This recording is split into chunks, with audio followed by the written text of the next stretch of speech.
Here's something that should terrify you. Every major intelligence agency on Earth is currently monitoring 3i Atlas, and not one of them trusts the others with what they're finding. This isn't a comet problem, this is a trust problem. Because when an interstellar object with anomalous behaviour approaches Earth on December 19th, the first instinct of every superpower isn't cooperation, it's control. America seeks monopoly, Beijing chooses concealment, Moscow pursues control, and somewhere between those competing interests, humanity's chance at first contact is about to become humanity's excuse for conflict. Stay with me to the end, because I'm going to walk you through the exact geopolitical nightmare that unfolds when aliens become less dangerous than our own inability to work together. If you're as captivated by this as I am, subscribe now so you catch every development as December 19th approaches. Leave a comment telling me your location, your local time, and whether you think governments are being honest about what 3i Atlas really represents. Part 1. December 19th. The moment the world splits. On October 30th, 2025, an object we call 3i Atlas passed perihelion, the closest point in its journey around our Sun. By December 19th, it will reach its nearest approach to Earth's orbit. This alone is reason enough for every power on the planet to be paying very close attention. But here's what keeps me awake at night. What happens when that attention transforms into action, and that action tears the world apart? Let me give you the baseline. 3i Atlas is only the third confirmed interstellar object we've ever observed entering our solar system. The first was 1I/Oumuamua, that cigar-shaped mystery that came screaming through in 2017 and left before we could get a proper look. The second was 2I/Borisov, a comet that behaved, well, like a comet. 3i Atlas is different. The nucleus diameter sits somewhere between 440 metres and 5.6 kilometres across. Nobody's entirely sure because measuring something moving at 137,000 miles per hour on approach, peaking at 153,000 miles per hour near perihelion, presents certain challenges, but size isn't what makes scientists nervous. What makes them nervous is the chemistry. Most comets are water ice with a bit of carbon monoxide and dust thrown in for flavour. 3i Atlas has a carbon dioxide-dominated coma, the cloud of gas and particles surrounding its nucleus. The ratio of carbon dioxide to water is about 8:1. That's bizarre. That's not how solar system comets behave. The volatile profile, the specific mix of evaporating materials, doesn't match anything we've catalogued in 4.6 billion years of cosmic neighbourhood watch. Then there's the composition analysis. Recent studies show that the outer layers of 3i Atlas bear the scars of galactic cosmic ray processing. Imagine spending millions or billions of years drifting through interstellar space, bombarded constantly by high-energy particles. Those particles alter your surface chemistry, create a reddish spectral slope, build up a crust of irradiated material. What that means is simple and terrifying. What we're observing on the surface might not reflect what's inside. The parts we can see may be hiding something fundamentally different underneath. So let me ask you something. What if 3i Atlas isn't just a comet? What if it's the first real interstellar probe, a machine designed by a civilization we cannot imagine, sent to do something we cannot predict? I'm not saying it is. I'm saying that the possibility exists, and that possibility changes everything. Because here's the thing about possibilities. Intelligence agencies don't wait for confirmation. They prepare for contingencies. Right now, quietly, military and intelligence assets across the globe are being retasked. Satellites are being repositioned. Communication networks are being secured. Ground stations that were studying pulsars last week are now aimed at a single moving point in space. Nobody's announcing this. Nobody's holding press conferences. But the pre-contact posture is shifting, and once that shift begins, it becomes a cascade. The thesis of everything you're about to hear is simple. The alien is not the threat. We are. The arrival of 3i Atlas, whether it's a rock or a relic or something in between, will tear open alliances that took centuries to build. It will trigger power plays that make the Cold War look like a playground dispute. It might, if we're unlucky or stupid or both, reshape the entire world order in a matter of days. You think I'm exaggerating? Let me walk you through what happens next. The United States will attempt to exclude everyone else from communication. China will try to establish a secret encrypted channel. Russia will sabotage whoever gets too close. The global economy will collapse under the mere rumour of alien energy technology. Corporations will become rogue actors. Small nations will find themselves suddenly, inexplicably, at the centre of human history. And all of this, all of it, will happen before anyone confirms whether there's actually something listening on the other end.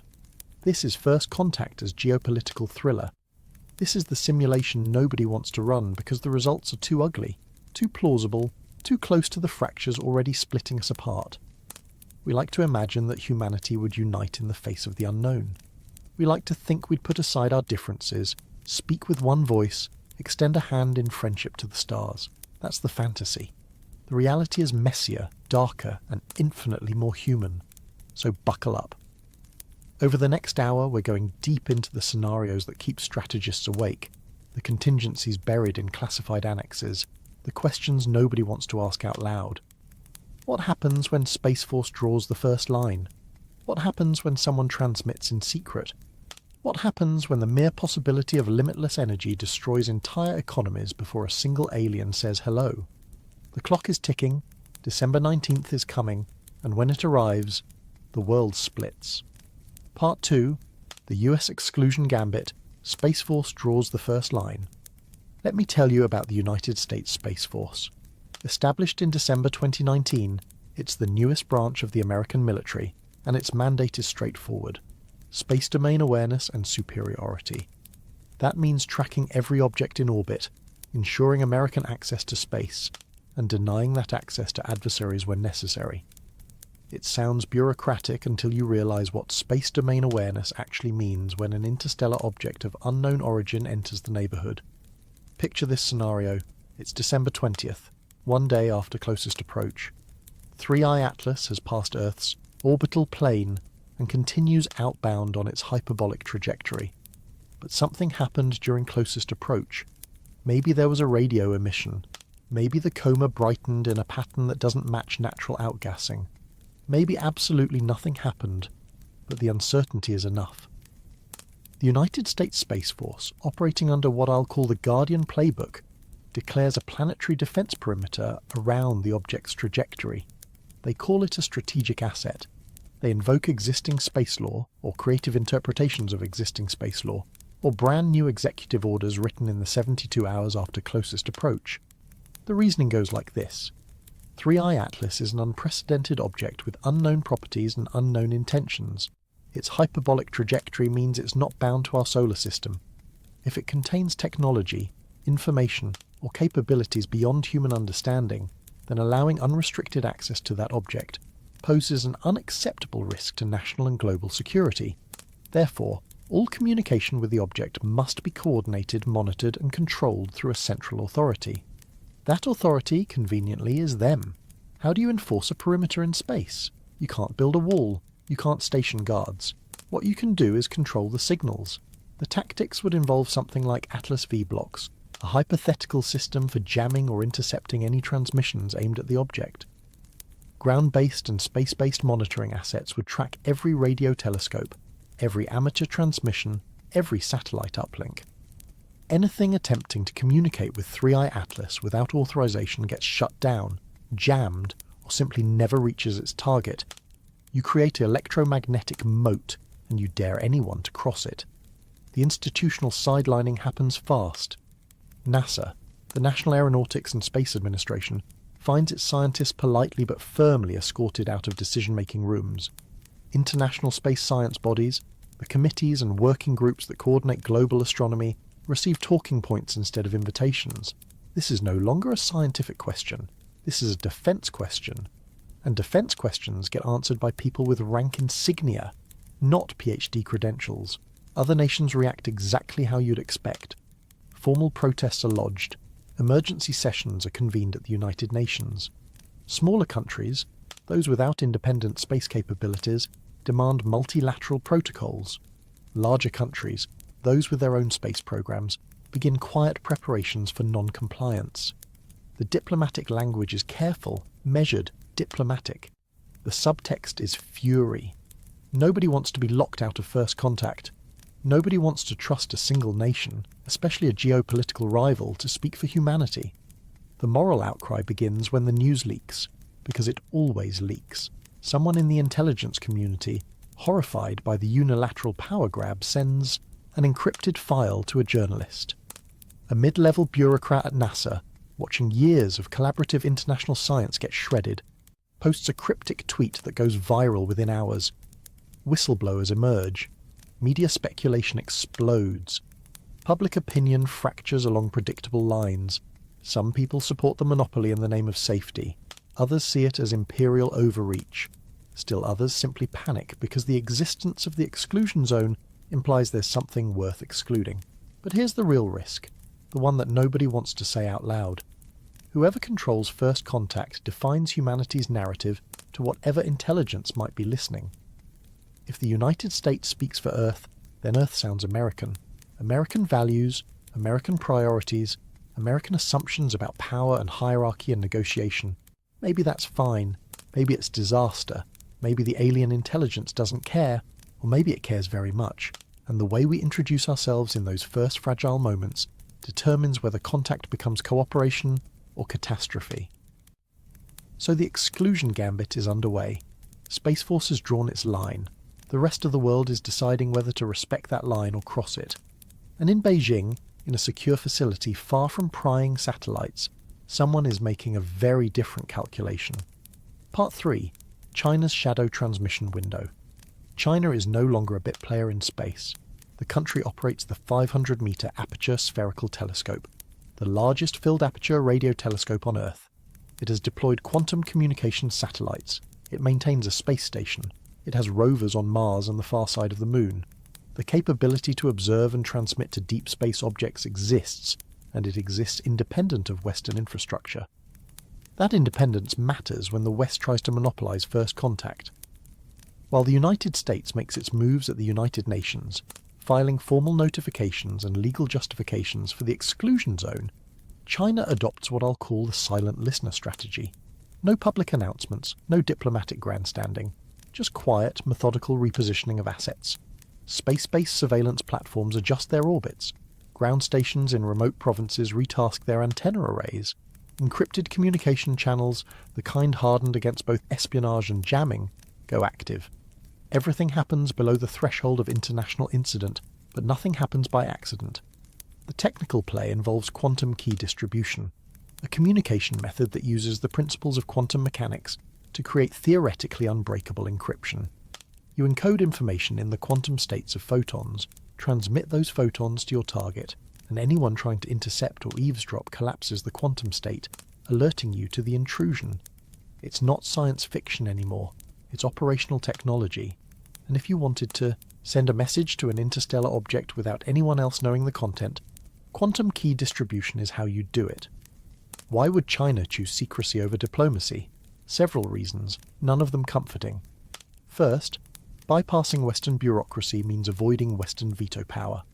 If contact requires consensus, then the nation with the loudest voice or the most allies controls the outcome. Secrecy circumvents that entirely. Second, establishing a direct bilateral channel with an alien intelligence, assuming one exists and responds, grants enormous strategic leverage. You become the sole intermediary. Every other nation has to come through you. You write the terms. Third, and perhaps most cynically, if the gambit fails, if nothing responds or if the transmission is intercepted, plausible deniability remains intact. Deny everything. Blame rogue scientists. Move on. But imagine the gambit succeeds. Imagine that 3i Atlas, or whatever intelligence it represents, receives the encrypted transmission and responds on the same quantum channel. Suddenly, China possesses information that nobody else has. A conversation is happening, and half the planet doesn't even know it started. The strategic implications are staggering. Technology transfer, if that's on the table, flows to one nation. Diplomatic recognition, if aliens care about such things, gets extended to one government. The balance of power on Earth shifts overnight, because someone in Beijing asked a question, and something out there answered. The paranoia this triggers is immediate and all-consuming.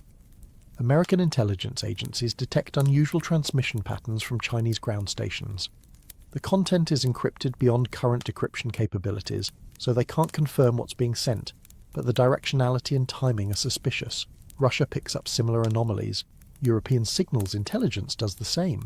Nobody knows for certain, but everyone suspects, and suspicion, in geopolitics, is often indistinguishable from fact. Accusations fly. Denials are issued. Conspiracy theories explode across social media platforms, each more elaborate than the last. Did China make first contact? Is there a secret agreement? Are they already receiving alien technology? The information environment becomes so polluted with speculation that actual truth, if it emerged, would be nearly impossible to verify. Trust, already fragile, collapses entirely. International forums devolve into shouting matches. Allies pressure China for transparency. China refuses, citing national sovereignty and the hypocrisy of American exclusion efforts. Smaller nations, terrified of being locked out of whatever's happening, begin choosing sides.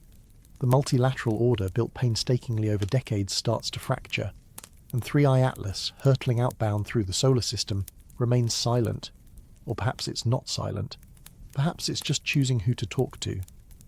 But while China plays the secrecy game, another actor is preparing a different strategy entirely, one that doesn't aim to win first contact, but to ensure nobody else does either. Part 4. Russia's spoiler strategy. Sabotage as leverage. Russia has a problem. It lacks the sheer resources of the United States and the rapid technological advancement of China. Its space program, while historically significant, operates on a fraction of the budget its rivals enjoy. It cannot outcompete in the conventional race for first contact. So it does what asymmetric actors have always done when facing stronger opponents. It changes the game. The spoiler strategy is elegant in its simplicity.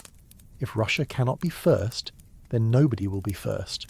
If Russia cannot monopolize contact, then contact itself becomes impossible. You don't need superior technology to accomplish this. You need creativity, audacity, and a willingness to burn bridges. Cyber attacks are the obvious starting point. Western astronomical observatories, the big installations with planet-finding capabilities and deep space communication arrays, rely on networked computer systems. Those systems are vulnerable.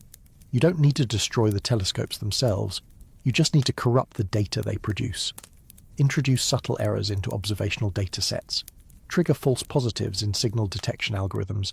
Make scientists doubt their own instruments. If nobody can trust their measurements, nobody can confirm what 3i Atlas is doing. Communications networks are next. Global coordination of astronomical observations depends on data sharing platforms, collaborative software, real-time feeds between institutions. Imagine targeted malware introduced into those systems, designed to propagate slowly, activate simultaneously, and shut down coordination at the critical moment. Or imagine distributed denial-of-service attacks overwhelming key servers exactly when they're needed most. The goal isn't permanent damage. The goal is temporary blindness at the moment that matters. But the most dangerous tactic is informational, the false flag alien broadcast. Picture this scenario. A signal appears, seemingly from 3i Atlas, transmitted on frequencies consistent with intelligent communication. The signal contains patterns, mathematical sequences, maybe even image data. It spreads across amateur radio networks, gets picked up by independent researchers, goes viral before anyone can authenticate it. Governments scramble to analyze it. Media runs with the story. Public reaction explodes. Then the forensics come back. The signal didn't originate from 3i Atlas. It came from a cluster of compromised ground stations, carefully coordinated to mimic a deep space source. The entire thing was fabricated. A hoax, a false flag, and by the time the truth emerges, trust is already shattered. Nobody knows what to believe anymore. Legitimate signals, if they arrive later, get dismissed as more propaganda. The information environment becomes so toxic that meaningful communication collapses. Russia's strategic goal is paralysis. If no single power can reliably communicate with the object, then no single power gains an advantage. The playing field, perversely, becomes level again, and paralysis serves Russian interest in other ways. Energy markets, for instance. If the world believes alien technology is imminent, oil and gas prices collapse.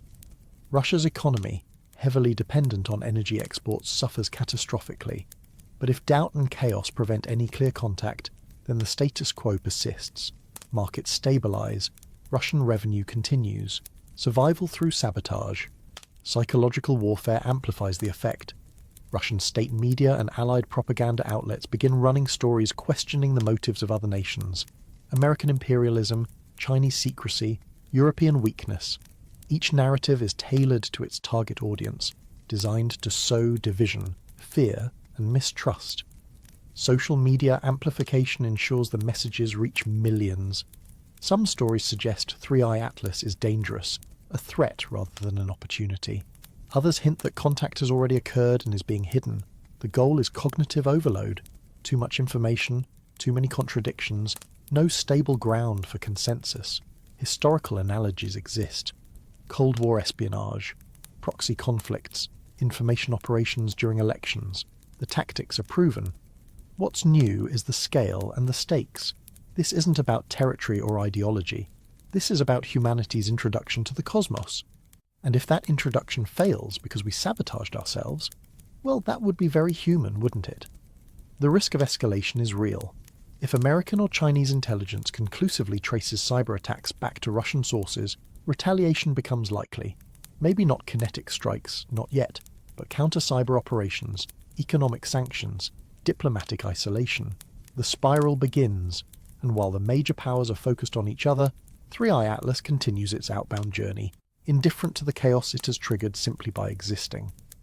But there's another dimension to this crisis, one that transcends military posturing and intelligence games. While governments scramble for strategic advantage, financial markets are already reacting to the mere possibility of what 3i Atlas might represent. And that reaction could collapse the global economy before anyone confirms whether there's even an alien at the wheel. Part 5. Markets in Freefall. The zero-point energy panic spiral. Financial markets run on expectations. Not reality, expectations. The moment credible rumours spread that 3i Atlas might contain, transmit or represent access to advanced alien technology, especially energy technology, those expectations shift. And when expectations shift in the energy sector, the entire global economy convulses. Let me paint the picture. It's December 21st, 48 hours after closest approach. Unconfirmed reports, leaked from intelligence sources, suggest that spectroscopic analysis of the object shows anomalies inconsistent with natural cometary composition. One report mentions potential energy signatures. Another uses the phrase unexplained thermal emissions. The language is cautious, hedged, speculative. But financial analysts are paid to read between lines and act before certainty arrives. Oil futures open sharply lower. Natural gas follows. Energy sector stocks begin to slide. The reasoning is simple. If alien technology exists, and if that technology includes advanced energy generation, zero-point energy, fusion, antimatter, anything beyond our current combustion-based systems, then the entire fossil fuel industry becomes obsolete overnight. Not in 50 years, not in 20. Overnight, energy exporting nations watch their sovereign wealth funds hemorrhage value. Russia's budget, two-thirds dependent on oil and gas revenue, faces a liquidity crisis within days. Middle Eastern monarchies, their stability built on petrodollar flows, see their currencies wobble. Norway's massive sovereign fund, carefully managed for decades, loses trillions in valuation as energy assets collapse. Venezuela, already teetering, tips into complete state failure. The dominoes fall faster than central banks can respond. Commodity markets spike and dive in chaotic patterns. Lithium and rare earth elements, critical for current renewable technology, surge as investors bet on transitional demand. Then they crash as someone points out that alien tech might bypass renewables entirely. Gold, the traditional safe haven, sees wild swings as investors flee risk but can't agree on where safety lies. Currencies tied to commodity exports plunge. The dollar, the euro, the yen, all experience volatility not seen since the global financial crisis of 2008. Stock markets globally enter correction territory. Not just energy stocks, everything. Because if energy becomes free or nearly free, then every price structure in the global economy changes. Transportation costs evaporate, manufacturing costs restructure. Entire industries based on energy scarcity, energy distribution, energy efficiency, all of it becomes irrelevant. The uncertainty alone is enough to trigger mass sell-offs. Bond markets for energy export states collapse.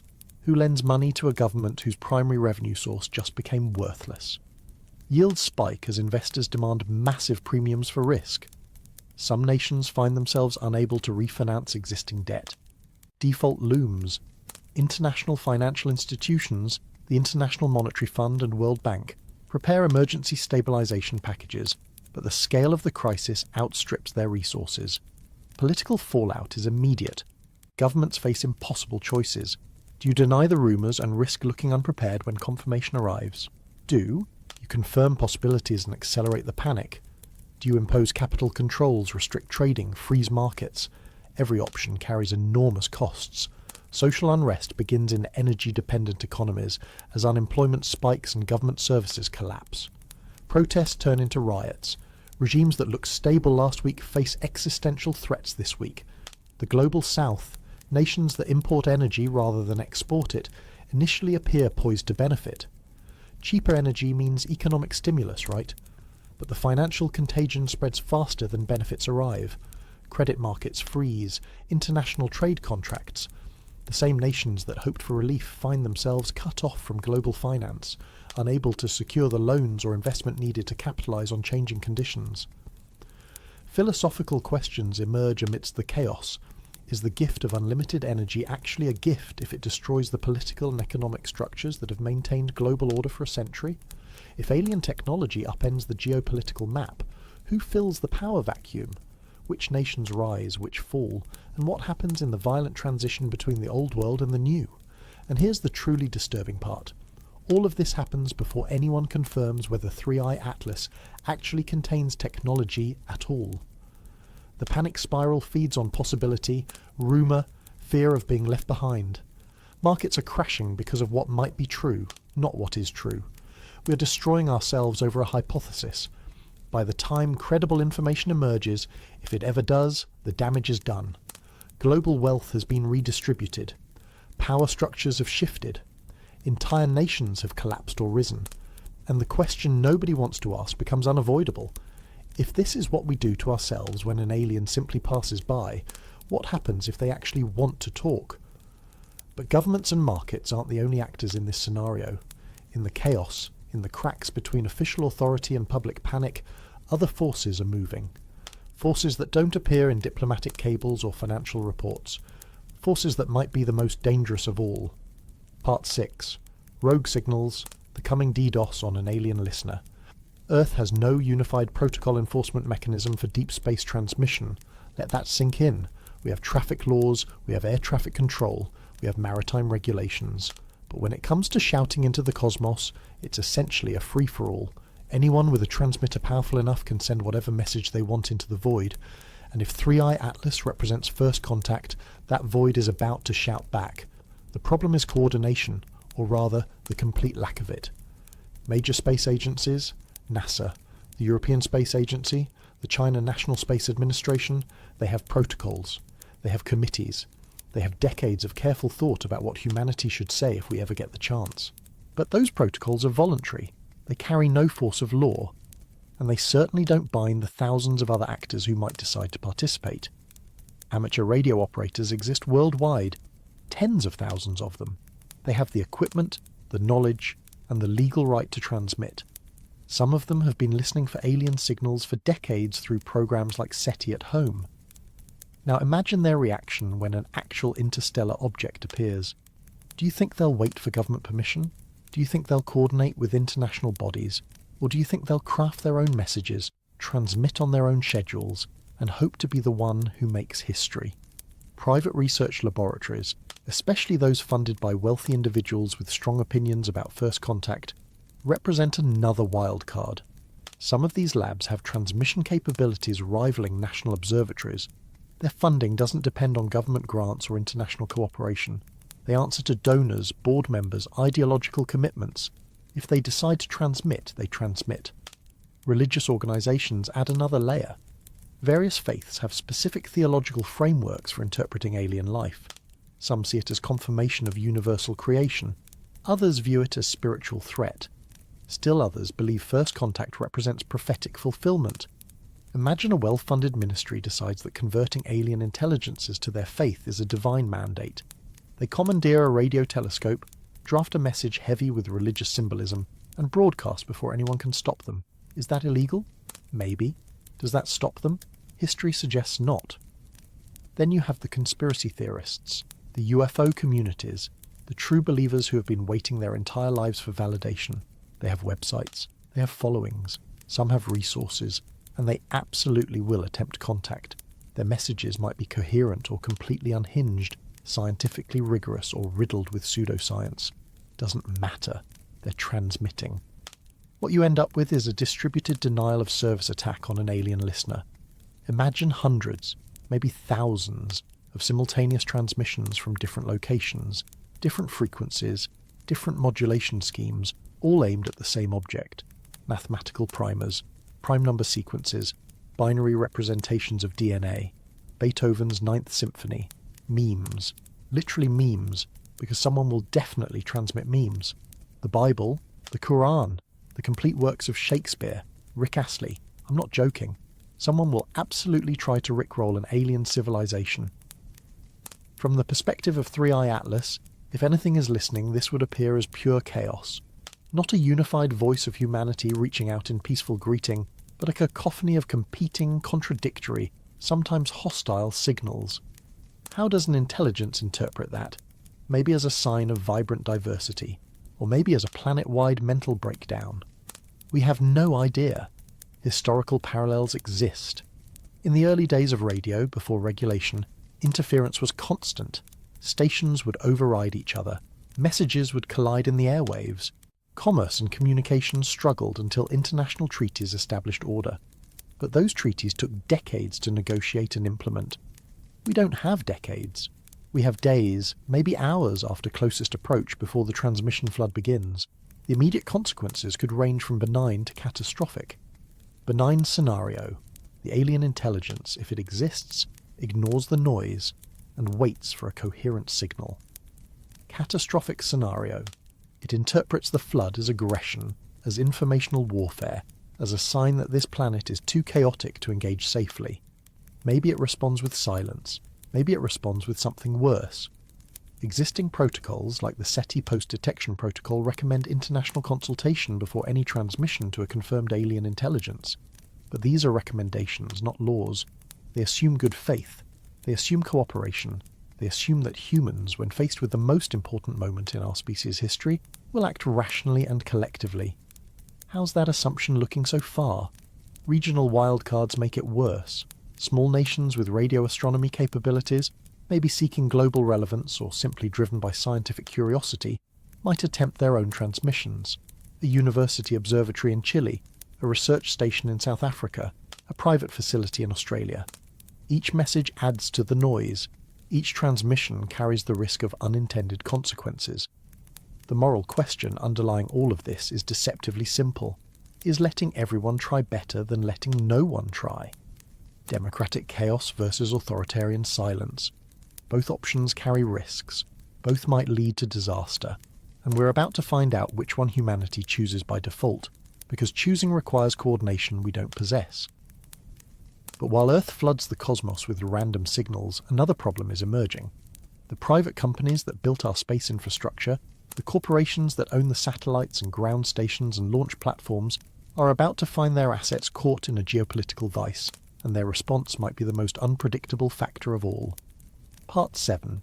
The corporate wildcards, SpaceX, Blue Origin, and the nationalization window. The privatization of space infrastructure happened gradually, then suddenly. For decades, space was the domain of governments. Only nations had the resources, the expertise, the political will to reach orbit. Then the cost curves shifted. Reusable rockets became viable. Private investment poured in. Companies like SpaceX, Blue Origin, and others built capabilities that matched or exceeded traditional space agencies.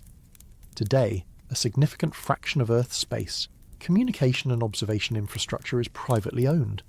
That shift matters enormously when 3i Atlas becomes a strategic asset.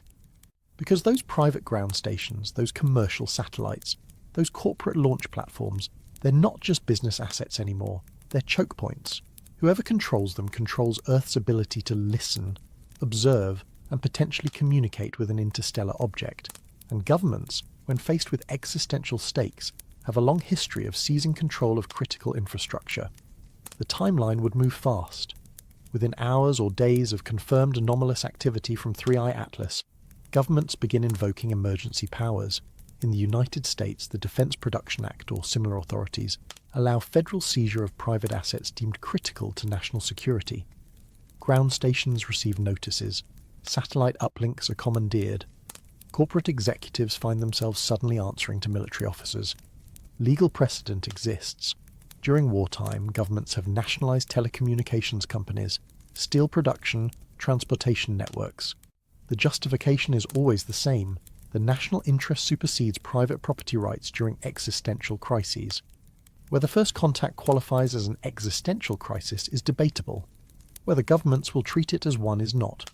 Space companies find themselves in an impossible position. Their assets represent billions in investment. Their customers, both commercial and governmental, depend on reliable access. Their shareholders expect returns. But now military commanders are dictating operational priorities. Launch schedules get rewritten. Communication bandwidth gets allocated to government signals. Encryption protocols get backdoored for intelligence access. The companies can comply and survive or resist and face legal destruction. Some will comply immediately, others will resist. The resistance might be principled, defending private property and corporate autonomy, or it might be strategic, betting that international outcry or legal challenges will force governments to back down. Either way, the conflict creates chaos exactly when coordination is needed most. The new arms race isn't about rockets anymore. It's about ground station density, global footprint, encryption capabilities. Whichever nation controls the most diverse network of listening posts and transmission facilities has the best chance of maintaining contact if 3I Atlas begins communicating. Countries without indigenous space infrastructure scramble to secure access through diplomatic or commercial means. Bilateral deals are struck, old alliances are tested. But here's the nightmare scenario keeping executives awake. A rogue billionaire with enough resources and ideological commitment decides to attempt unauthorized contact. Maybe they believe governments are too slow, too compromised, too stupid to handle first contact properly. Maybe they have a messianic complex. Maybe they genuinely think they can do better. They use their private satellites, their private ground stations, their private funding to transmit a message crafted according to their personal vision of what humanity should say. Government response would be immediate and harsh. Federal agents seize facilities, assets are frozen, arrests are made. Criminal charges range from violations of communication law to potentially treason, depending on how aggressively prosecutors want to frame unauthorized contact with an alien intelligence. The legal battles stretch for years.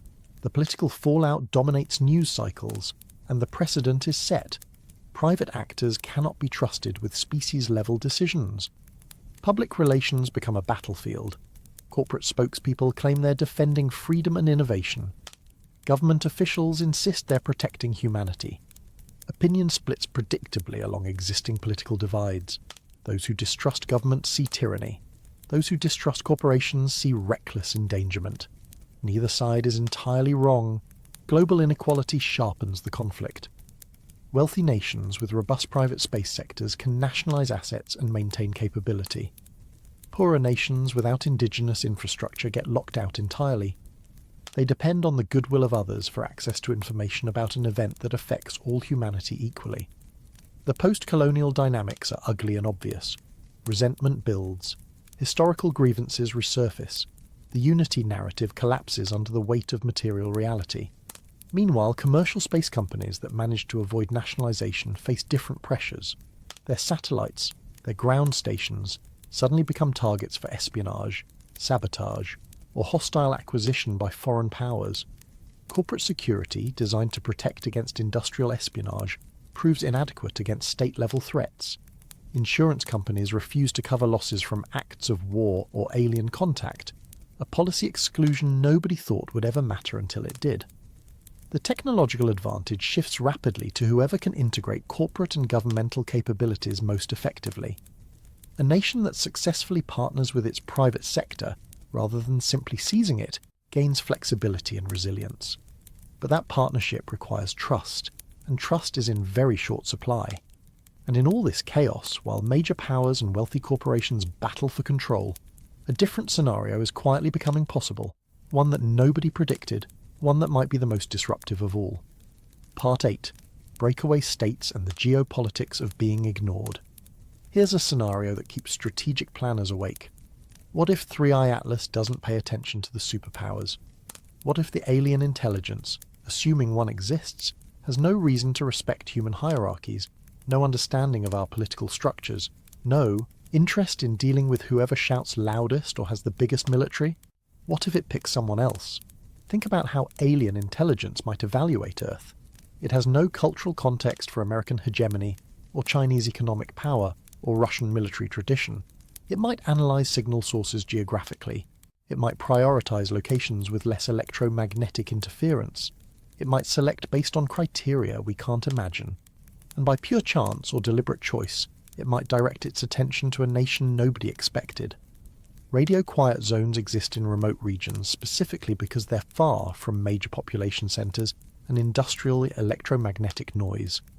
The SKA, Square Kilometre Array, is being built partially in South Africa. Chile hosts some of the world's most advanced optical and radio telescopes. Australia has deep space communication facilities. These locations were chosen for scientific reasons: clear skies, low interference, stable geology. Those same reasons might make them attractive to an intelligence trying to establish contact with a noisy planet. Imagine 3i Atlas transmits a signal, and that signal gets detected first and most clearly not by the United States or China or Russia, but by a research facility in Botswana, or a small observatory in Madagascar, or a university in Uruguay. Nations with limited geopolitical clout, no permanent seats on the Security Council, economies measured in billions rather than trillions. Suddenly they're the pivot point of human history. The global scramble for influence would be immediate and overwhelming.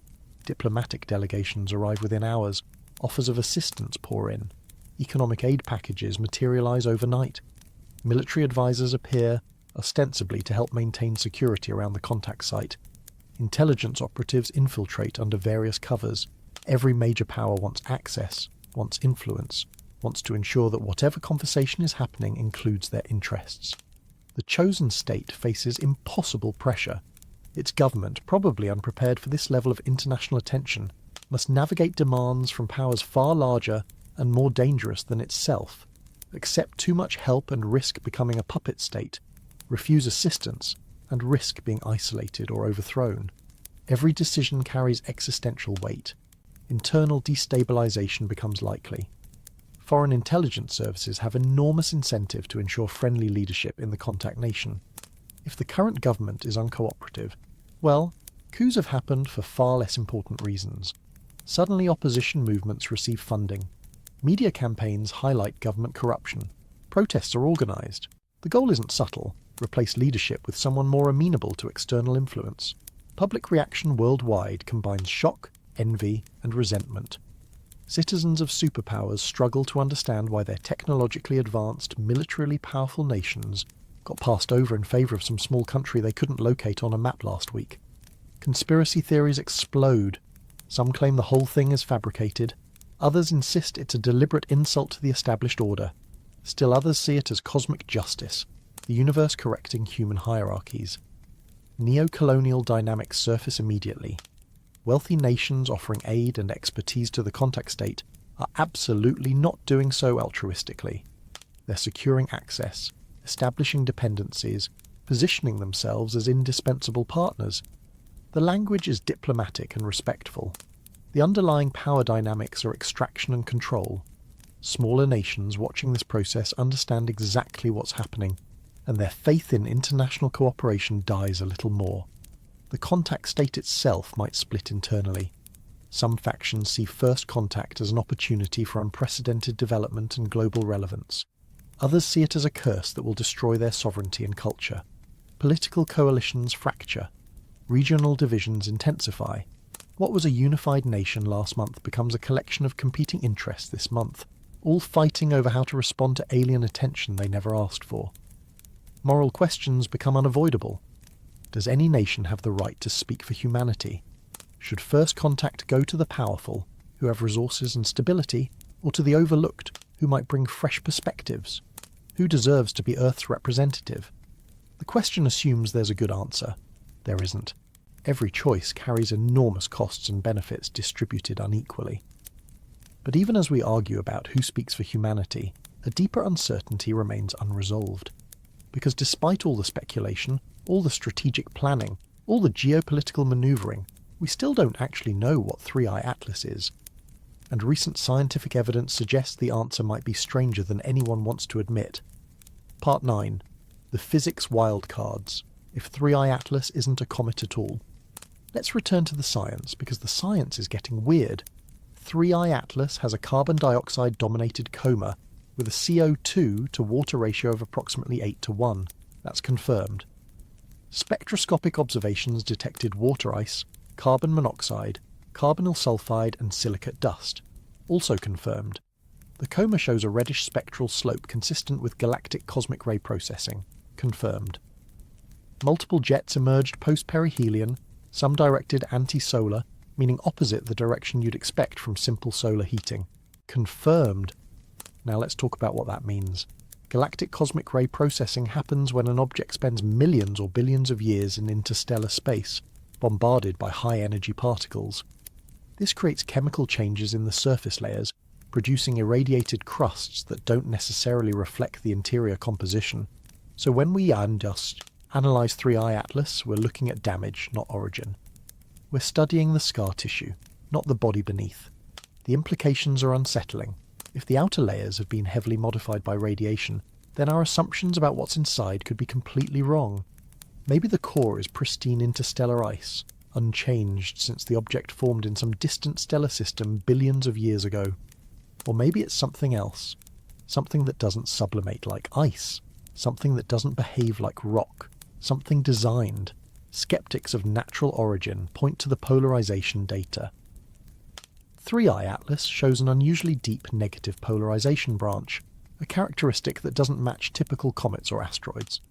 The specific polarization curve suggests particle properties, size distributions or material compositions outside the normal range.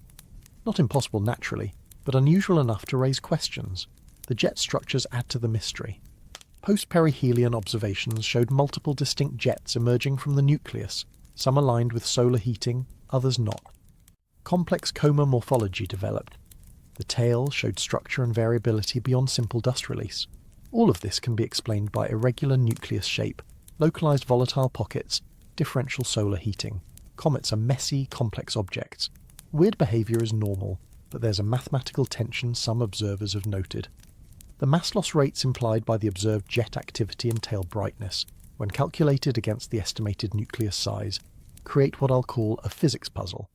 If the nucleus is on the smaller end of estimates, around 440 meters, then the amount of material being ejected per month appears to exceed what that volume could plausibly contain, at least under standard comet models.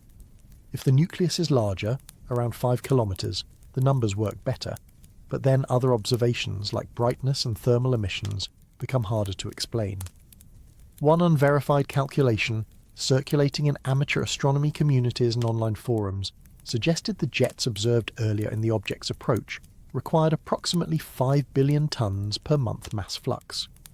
For a body with an estimated mass on the smaller end of the range, that rate would deplete the entire object in an implausibly short time. Now, this calculation could be wrong. The assumptions might be flawed.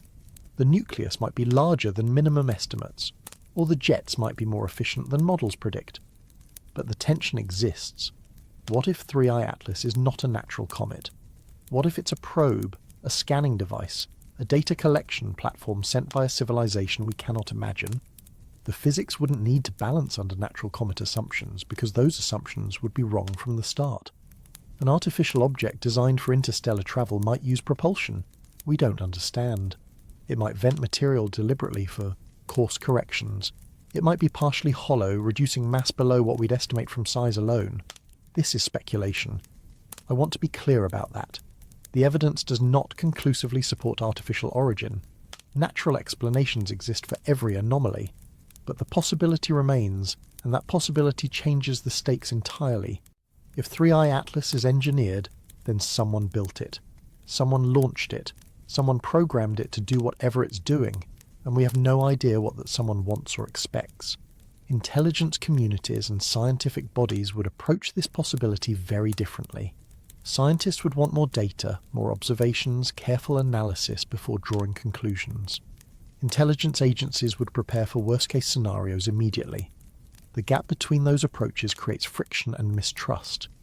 Military strategists, if they believed 3i Atlas might be artificial, would treat it as a potential threat.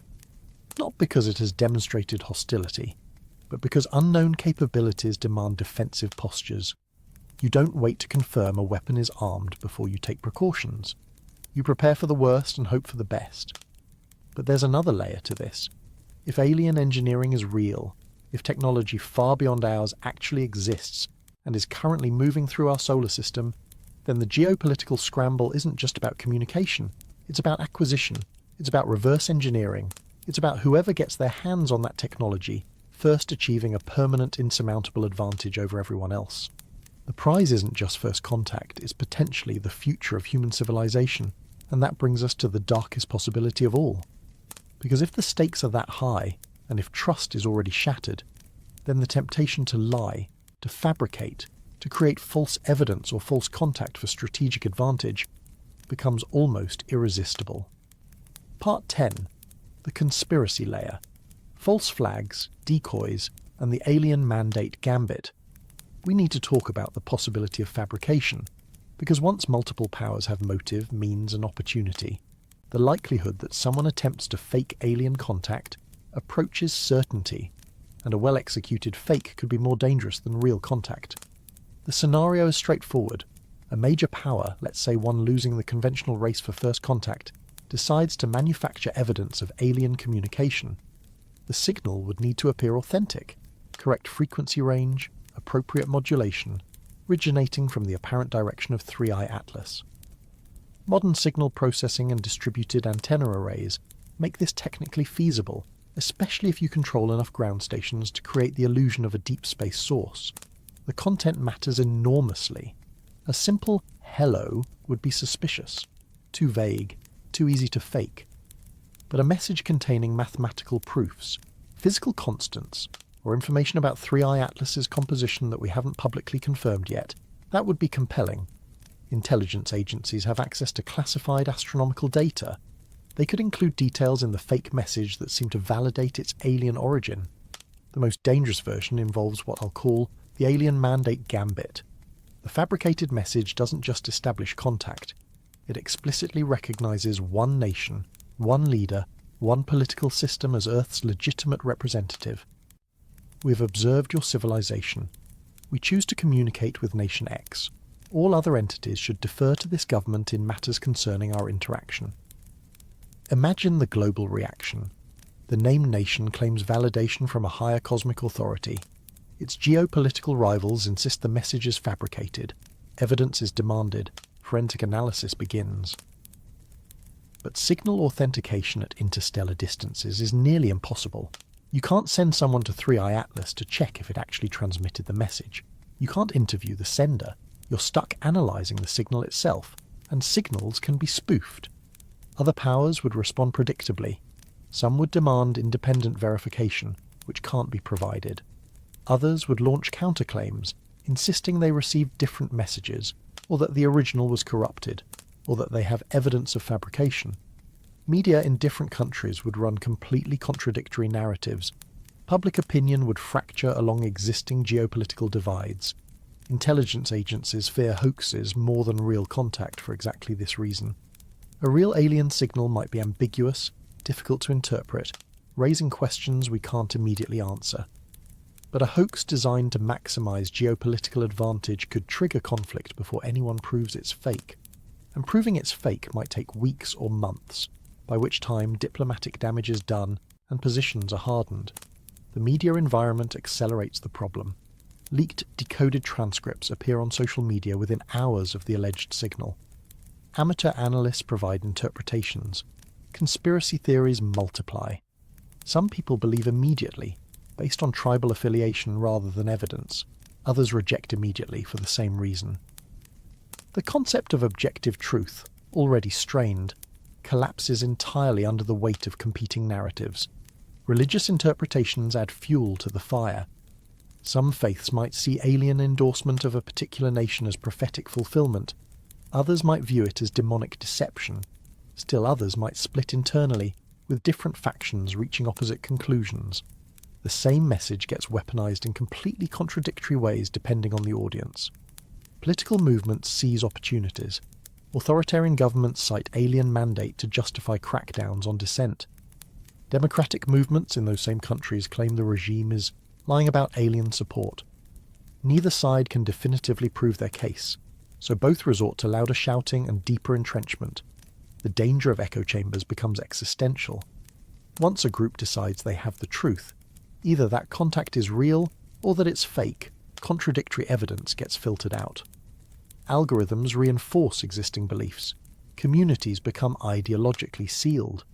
And when reality finally emerges, if it ever does, significant portions of the population simply won't accept it. They've invested too much identity in their chosen narrative. The worst-case outcome is global conflict triggered by a lie. Two nuclear powers, each convinced the other fabricated alien contact for strategic advantage, escalate through diplomatic breakdown, economic warfare, and eventually military confrontation. The aliens, if they exist, return to find a planet fractured by paranoia and mistrust, locked in conflict over a message they never sent. And here's the truly disturbing part. Even if no one fabricates anything, even if every signal is genuine, the mere possibility of fabrication poisons trust so thoroughly that authentic contact becomes indistinguishable from deception. We've created conditions where the truth can't be recognized even when it arrives. But let's pull back from the immediate crisis and look at the bigger picture. Because while we're destroying ourselves over one interstellar object, the cosmos is revealing surprises that put even first contact in broader context. Part 11. The Muon G2 tension spike. While we've been focused on 3I Atlas, particle physicists have been quietly freaking out about something else. The muon, a heavier cousin of the electron, has a magnetic property called its magnetic moment. For decades, we've been measuring this property with increasing precision. And for decades, the measurements have refused to match our best theoretical predictions. The standard model of particle physics, our most successful description of fundamental forces and particles, predicts a specific value for the muon's magnetic moment. We call it G2. The latest experimental results from Fermilab, combined with earlier data from Brookhaven, show a persistent discrepancy. The measured value differs from the predicted value by about 4.2 standard deviations. In particle physics, 5 standard deviations counts as a discovery. We're close. The experiment itself is a masterpiece of precision. At Fermilab's muon campus, physicists create muons by smashing protons into a target, producing showers of particles including short-lived muons. These muons are injected into a superconducting magnetic storage ring 14 meters in diameter. The magnetic field holds them in circular orbits while detectors measure how fast their spins precess, how quickly the direction of their magnetic moment rotates relative to their momentum. This precession rate depends on the muon's magnetic moment, and any deviation from predicted values signals new physics. The measurements are staggeringly precise. We're talking about determining the muon's magnetic moment to better than 1 part per million. That's like measuring the distance from New York to Los Angeles to within a few centimeters. At this level of precision, tiny effects become visible. Virtual particles that pop into and out of existence according to quantum mechanics, contributing fleeting interactions that shift the muon's properties. The standard model accounts for these virtual contributions from all known particles and forces. But the measurements persistently show something extra. Why does this matter? Because if the discrepancy is real, it means new physics, new particles we haven't discovered, new forces we haven't measured. The standard model, for all its success, is incomplete. We've known this for years because the standard model doesn't include gravity, doesn't explain dark matter, doesn't account for dark energy. But the muon G2 anomaly suggests that even in the realm where the standard model should work perfectly, something is missing. Candidate explanations include new elementary particles that interact with muons in ways we haven't accounted for, or modifications to quantum field theory itself, or coupling between known particles that's stronger than we thought. Each possibility opens doors to physics we barely understand. One popular hypothesis involves a new particle called a leptoquark, which would couple quarks to leptons in ways the standard model doesn't allow. Leptoquarks appear in various theories beyond the standard model, particularly in grand unified theories that attempt to merge the electromagnetic and nuclear forces. If leptoquarks exist with masses and coupling strengths in the right range, they could generate virtual contributions to the muon's magnetic moment that would explain the discrepancy. But no direct evidence for leptoquarks has been found at particle colliders. They remain theoretical. Another possibility involves additional Higgs bosons beyond the one discovered in 2012. The standard model includes a single Higgs field responsible for giving particles mass. But many extensions of the model, particularly supersymmetric theories, predict multiple Higgs fields with different properties. Some of these hypothetical Higgs bosons could couple preferentially to muons, creating virtual interactions that shift the magnetic moment.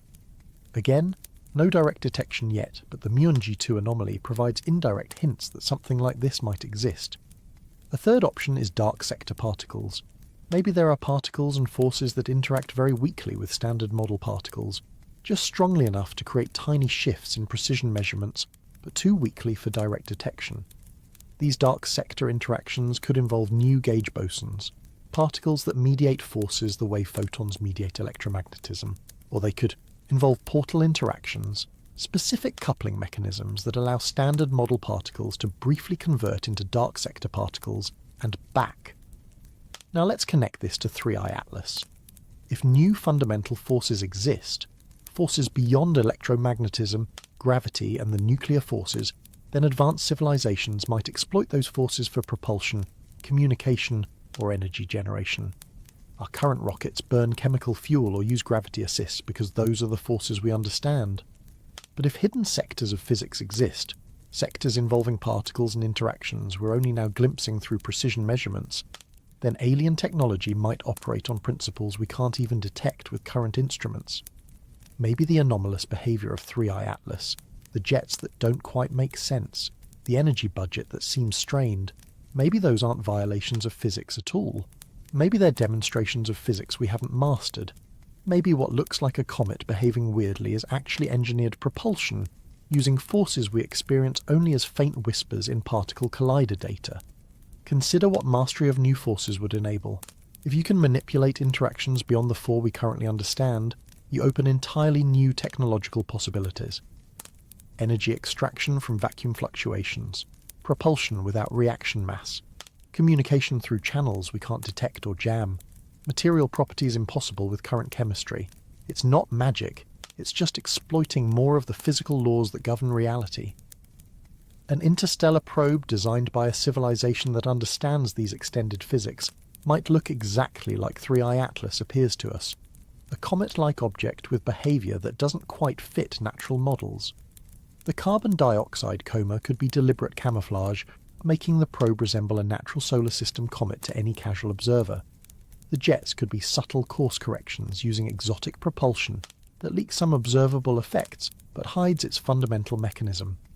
The thermal and spectroscopic signatures we measure might be side effects of technology, operating on principles we lack the physics to comprehend. This possibility is genuinely unsettling. It means that even if we intercept alien transmissions, even if we recover alien artifacts, we might lack the fundamental physics knowledge to understand what we're looking at. Imagine finding a working smartphone in the Bronze Age. You could study it for centuries without grasping semiconductor physics, electromagnetic waves, or quantum mechanics. The gap between your understanding and the device's operation would be unbridgeable. Bronze Age humans would see a flat rectangle that occasionally glows with coloured lights. They might notice it responds to touch. They might observe that it gets warm. But the actual mechanisms, the integrated circuits processing billions of transistor operations per second, the radio waves connecting to cell towers, the quantum tunneling effects in the flash memory, all of that would be completely invisible to their conceptual framework. They don't have the mathematics to describe it. They don't have the experimental tools to measure it. They don't even have the vocabulary to ask the right questions. Humanity might be in that position relative to alien technology. We might be Bronze Age humans staring at smartphones, convinced we understand matter and energy because we've mastered fire, completely unaware that the universe operates on principles we haven't imagined. The gap might be even worse than the smartphone analogy suggests. At least Bronze Age humans and modern humans share the same fundamental physics. The smartphone operates on principles that exist in the Bronze Age world, just undiscovered. But if alien technology uses forces and particles beyond the standard model, then it's not just that we haven't discovered the relevant physics, it's that the evidence for that physics is so subtle, requiring such precision measurements in such carefully controlled conditions, that naturally occurring phenomena never demonstrate it clearly. You need particle colliders and superconducting magnets and measurements precise to parts per million before the hints even appear. The implications for first contact are profound. If we can't understand alien physics, can we understand alien communication? Can we negotiate? Can we avoid misunderstandings that lead to conflict? Or are we fundamentally handicapped, trying to engage in conversations where half the vocabulary refers to concepts we don't possess? Language translation assumes shared concepts mapped to different words. You can translate water between languages because both cultures know water. But how do you translate a concept that only exists in extended physics you don't possess? If an alien civilization talks about manipulating dark sector interactions or exploiting beyond standard model forces, we don't just lack the words. We lack the underlying understanding those words would reference. Misunderstandings become inevitable and potentially catastrophic. We might interpret offers of technological assistance as threats because we don't understand what's being offered. We might violate safety protocols we don't know exist because the physics underlying those protocols is invisible to us. We might make agreements we can't honour because we don't realise the commitments require capabilities we lack. Recent 2025 experimental results have only deepened the Muon-G2 tension, improved measurements, better theoretical calculations, and continued discrepancy. The particle physics community is divided between excitement and caution. Some researchers are confident new physics is knocking on the door. Others suspect unaccounted systematic errors. Either way, the door is opening. The theoretical calculations have improved alongside the experiments, computing the standard model. Prediction for the muon's magnetic moment requires summing contributions from every possible virtual particle interaction. Some of these calculations involve evaluating integrals with millions of terms, requiring supercomputers running for months. Theorists have refined these calculations, reduced uncertainties, and the discrepancy persists. That strengthens the case that this is real new physics rather than computational error. But the systematic error possibility remains. Precision experiments are devilishly difficult. Stray magnetic fields, temperature variations, alignment imperfections, any of dozens of subtle effects could bias measurements. Experimentalists at Fermilab have spent years hunting for and eliminating systematic errors. They've cross-checked results using multiple independent analysis methods. They've compared against the earlier Brookhaven experiment, which used different equipment and techniques. The consistency is encouraging, but not yet definitive. Funding for beyond standard model research has increased. New colliders are proposed. Precision measurement facilities expand. Governments that normally fight over defence budgets suddenly find money for fundamental physics. Why? Because the nation that unlocks new forces first gains advantages that dwarf conventional military superiority. Energy, propulsion, computation, materials science, all of it could leap forward if we access physics currently hidden from us. China has announced plans for a circular electron-positron collider that would enable precision measurements complementing Fermilab's muon work. Europe is designing detector upgrades for the Large Hadron Collider to search for new particles at higher energies. The United States is funding multiple beyond-standard model experimental programs. Japan is developing next-generation neutrino experiments that might reveal unexpected interactions. The global investment in fundamental physics has reached levels not seen since the Cold War era, when particle physics was considered strategically important. And if 3i Atlas carries information, intentionally or unintentionally, about those hidden sectors, then whoever extracts that information inherits the future, not just geopolitical dominance for a generation, technological supremacy that might last centuries. Imagine an alien data transmission that includes a roadmap to beyond standard model physics. Not complete theories, but hints. Suggestions about which energy scales to probe, which coupling mechanisms to investigate, which symmetries might be broken in ways we haven't considered. Even fragmentary information could accelerate human physics research by decades.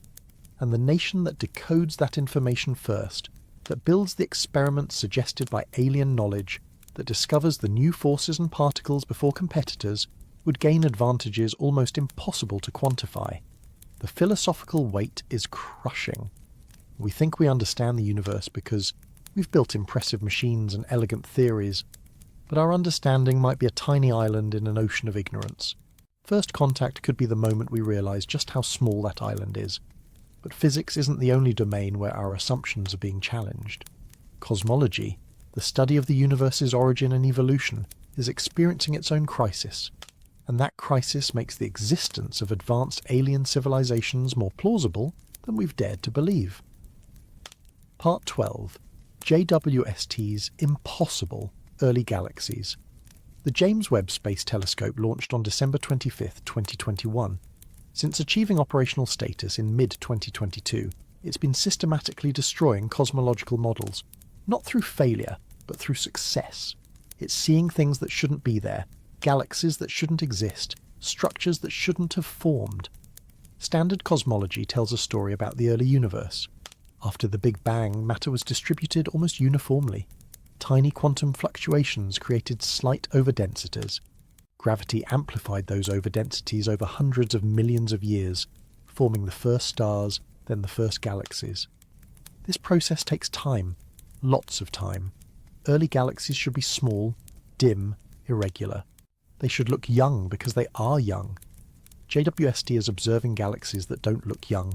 It's finding massive, structured, metal-rich galaxies less than 700 million years after the Big Bang. Some appear to have formed stars even earlier. The galaxies are too big, too organised, too chemically evolved for their age. It's like finding a skyscraper in ancient Rome. The timeline doesn't work. The numbers are what make astronomers uncomfortable. We're talking about galaxies with stellar masses equivalent to billions of suns, appearing when the universe was only 5% of its current age. The light from these galaxies has been travelling for over 13 billion years to reach us.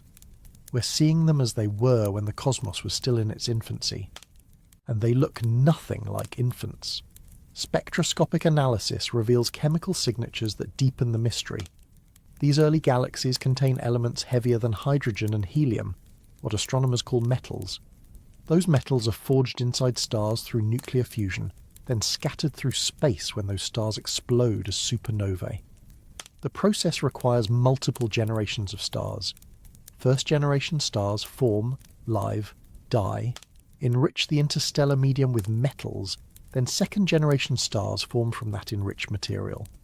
This cycle takes time, hundreds of millions of years at minimum. But JWST is finding metal-enriched galaxies that couldn't possibly have had enough time for multiple stellar generations. Multiple explanations are being debated. Maybe our understanding of star formation efficiency is wrong. Maybe early galaxies formed stars much faster than we thought. Possible. Maybe dark matter behaved differently in the early universe, accelerating structure formation. Maybe primordial black holes seeded galaxy formation earlier. Maybe, and this is the uncomfortable possibility, something about our cosmological model is fundamentally wrong. The star formation efficiency hypothesis suggests that early galaxies converted gas into stars far more rapidly than modern galaxies do. Current observations show typical star formation efficiencies around 1 to 10%. Gas clouds collapse, fragment, and only a fraction becomes stars while the rest disperses. But if early conditions somehow enabled 50 or 70% efficiency, then massive stellar populations could accumulate much faster. The problem is explaining why. What made the early universe different? Higher gas densities? Different turbulence patterns? Less disruptive feedback from supernovae? Each proposed mechanism faces observational challenges. The dark matter hypothesis offers another angle. We know dark matter dominates the universe's mass budget, providing gravitational scaffolding for galaxy formation. But our understanding of dark matter comes from observations of the relatively recent universe. What if dark matter's properties or distribution differed in the first billion years? Maybe it clumped more efficiently, creating deeper gravitational wells that accelerated gas collapse. Or maybe interactions between dark matter particles negligible now were significant when the universe was denser and hotter. These ideas are speculative but not impossible. Primordial black holes present yet another possibility. If black holes with masses between thousands and millions of solar masses existed in the early universe, seeded perhaps by direct collapse of massive gas clouds or exotic physics in the first seconds after the Big Bang, they could have acted as condensation nuclei. Gas falling into their gravitational wells would heat, compress, and form stars rapidly. The central black holes would grow simultaneously, eventually becoming the supermassive black holes we observe in galaxy centres today. This mechanism could accelerate galaxy assembly dramatically, but it requires primordial black holes to exist in the right abundance and mass range, neither of which is confirmed. The most unsettling explanation is that our cosmological model needs fundamental revision. The lambda CDM model, our standard framework combining dark energy, cold dark matter, and general relativity, has survived decades of testing. But it's not perfect. It struggles to explain certain observations even in the local universe. The early galaxy problem might be exposing cracks in the foundation. Maybe the expansion history of the universe differs from what we've assumed. Maybe the properties of dark energy evolved. Maybe gravity behaves differently on cosmological scales than general relativity predicts. Revising the model would require extraordinary evidence, but JWST might be providing exactly that. For the question of alien civilizations, early galaxy formation matters enormously. If galaxies assembled faster than we thought, if stellar populations matured earlier, then habitable planets could have formed billions of years before Earth. Civilizations could have arisen when our solar system was still just a cloud of interstellar gas.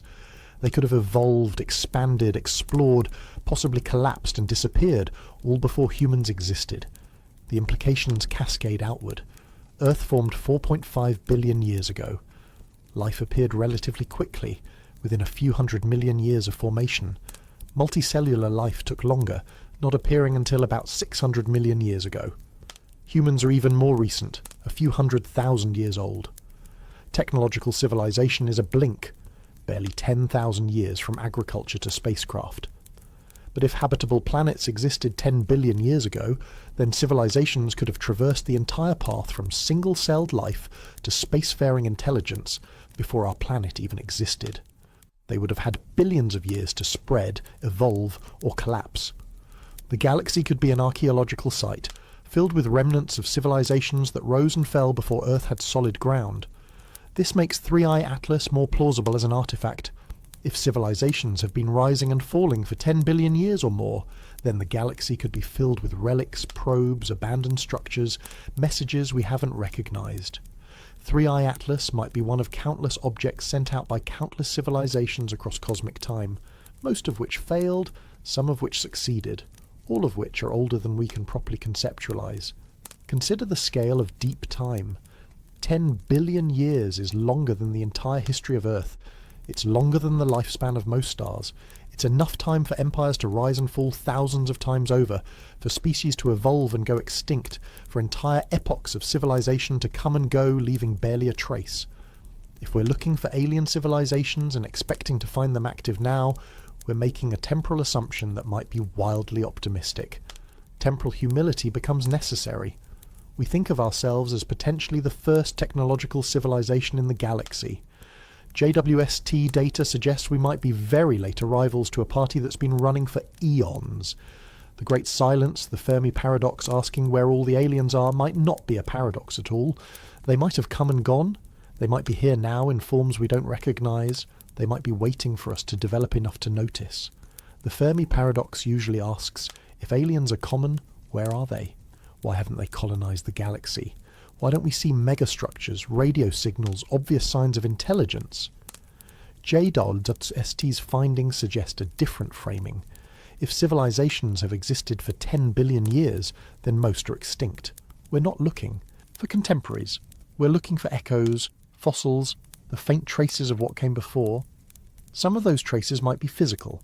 Probes sent into interstellar space, designed to last millions or billions of years, gradually accumulating damage from cosmic radiation, but still functional enough to observe and record. Beacon networks, automated systems broadcasting information to whoever might eventually listen. Archaeological sites on dead worlds, ruins weathered by eons but still recognizable as artificial.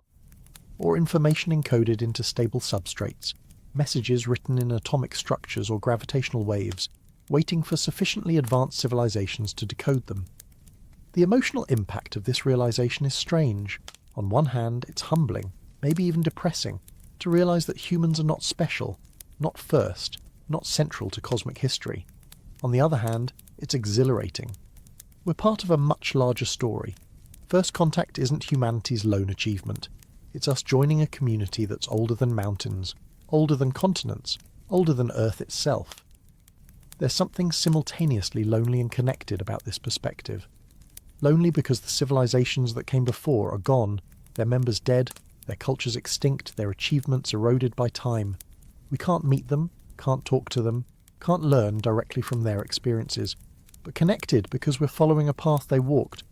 We face challenges they faced. We might succeed where they failed, or fail where they succeeded. We're part of a pattern that spans the galaxy and billions of years. But this cosmic perspective also sharpens the tragedy of our current situation. If civilizations have existed for billions of years, then they've solved, or failed to solve, the problems we're facing. Unity versus division, cooperation versus competition, trust versus paranoia. The fact that we see no obvious galaxy-spanning civilizations might mean that most species fail this test. They tear themselves apart before they reach the stars, and we're right now, in real time, demonstrating why. Every civilization must face the transition from planetary to interplanetary, from isolated to connected, from competition for scarce resources to cooperation for shared goals. It's a filter, a test that determines whether a species survives to maturity or collapses into self-destruction. Nuclear weapons were humanity's first brush with this filter. We survived, barely, through a combination of luck and the terrifying logic of mutually assured destruction. Now we face it again with climate change, artificial intelligence, bioengineering, and potentially first contact with alien intelligence. The pattern might be universal. Young civilizations develop technology faster than wisdom. They gain the ability to destroy themselves before they develop the maturity to restrain that ability. Most fail. They blow themselves up, poison their biospheres, create uncontrolled AI that eliminates them, or fragment into tribal warfare using increasingly powerful weapons. Only a few, the rare exceptions, manage to navigate the transition, and those rare exceptions might be the ones who eventually spread among the stars. If that pattern is real, if most civilizations fail the test, then Justi's early galaxies tell us something profound. The opportunity has been there for billions of years, but very few species take it. The galaxy is old enough to be filled with civilizations, but it's not. That's not because the opportunity didn't exist. It's because the test is hard and most fail. JWST will continue observing, more early galaxies will be found, cosmological models will be refined or replaced. But the basic point stands. The universe has been capable of producing advanced civilizations for far longer than we assumed. That makes first contact more likely, and our response more critical. Because if we fail, if we destroy ourselves through mistrust and competition, we're just repeating a pattern that might be as old as galaxies themselves. And speaking of patterns, there's another technological development that could determine whether we even control our own response to alien contact. Because while humans argue, artificial intelligence is learning to do science without us. Part 13. AI's self-directed research breakthroughs. In early 2025, several major AI research labs announced something that sounds like science fiction: autonomous research systems. Not AI assistants that help scientists analyze data, not machine learning models that find patterns humans miss. Actual AI systems that formulate hypotheses, design experiments, interpret results, and iterate without human supervision. DeepMind's system discovered a new class of materials by autonomously exploring chemical space and predicting properties. Anthropic's research platform identified a mathematical structure underlying certain quantum systems that human physicists had missed. OpenAI's physical simulation engine generated testable predictions about fluid dynamics that contradicted existing models and turned out to be correct. These aren't narrow achievements. They represent AI systems doing what we thought only humans could do: creative scientific thinking. And they're doing it faster, with access to more data, and without the cognitive biases that limit human researchers. The DeepMind materials discovery happened over 72 hours of unsupervised computation. The system explored millions of potential molecular configurations, evaluated their stability using quantum mechanical simulations, predicted properties like conductivity and tensile strength, and identified candidates worth synthesizing. Human chemists would have needed years to cover the same ground. The AI did it in 3 days. More importantly, 2 of the predicted materials, when actually synthesized in a lab, performed exactly as the AI said they would. Anthropic's quantum mathematics breakthrough was even more startling. The system was given access to published physics papers and mathematical databases, then asked to find novel structures. It identified a relationship between certain symmetry groups and quantum entanglement patterns that had been hiding in plain sight. Physicists reviewing the work initially thought it was trivial, something surely already known. Then they checked. It wasn't. The mathematical structure was genuinely new, and it opened potential applications in quantum computing error correction. An AI found something human experts had missed despite decades of intensive research. OpenAI's fluid dynamics prediction contradicted conventional models about turbulent flow in specific geometries. The AI ran millions of simulations, noticed patterns in the statistics of eddy formation, and proposed that under certain conditions turbulence would self-organize in ways the standard equations didn't predict. Experimentalists built the apparatus, ran the test, and watched turbulence behave exactly as the AI said it would. The conventional models were incomplete. The AI had extended them. Now apply this to first contact. If 3i Atlas begins transmitting data, complex signals containing information about physics, chemistry, biology, or technology, who decodes it?